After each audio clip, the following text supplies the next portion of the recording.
Hi అండి, అందరికీ నమస్కారం. నేను మీ Venugopal Reddy from Josh Innovations private limited, Josh institute of foreign languages, Edunine career guidance సంయుక్తంగా జైకి సంబంధించినటువంటి అనేక వీడియోస్ మనం రూపొందిస్తున్నాం.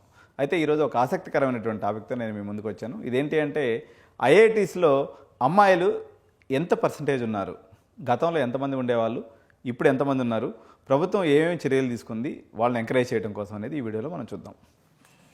So engineering equity, the rise of female enrolment in IITs. ఒక భారీ మార్పు జరుగుతుంది. మన కుమార్తెలకు ఐఐటి ద్వారాలు మరింత గొప్పగా అవి ఓపెన్ అవుతూ ఉన్నటువంటి పరిస్థితి. 20% రిప్రజెంటేషన్ ఇన్ 2025, 20% చేరుకుందనమాట. ఓవరాల్ ఐఐటీస్లో ఉన్నటువంటి స్ట్రెంత్లో ఇది వచ్చిందనమాట. అదే 2017లో మనకు తీసుకున్నప్పుడు కేవలం 8% ఎన్రోల్మెంట్ ఉండేది.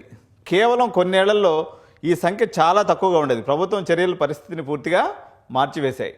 అకాడమిక్ ఇయర్ 2025 ఎస్టిమేటెడ్ మొత్తం 18,000 సీట్లు ఉంటే ఫిమేల్స్ అడ్మిటెడ్ ఎంతమంది ఉన్నారంటే 3,664 మంది అడ్మిట్ అయ్యారు. సో ఇది పర్సంటేజ్తో క్యాలిక్యులేట్ చేసుకున్నప్పుడు 20.15%, అంటే 20.15%, 20% వేసుకోండి, 0.15. ఇది కేవలం 1% మాత్రమే కాదు. అంటే ఈ ఏడాది 3,664 యూనిక్ సీట్స్ విద్యార్థుల కోసం ఈ సంవత్సరం కూడా మీకు ఉన్నాయి అని ఒక మీనింగ్ అనమాట.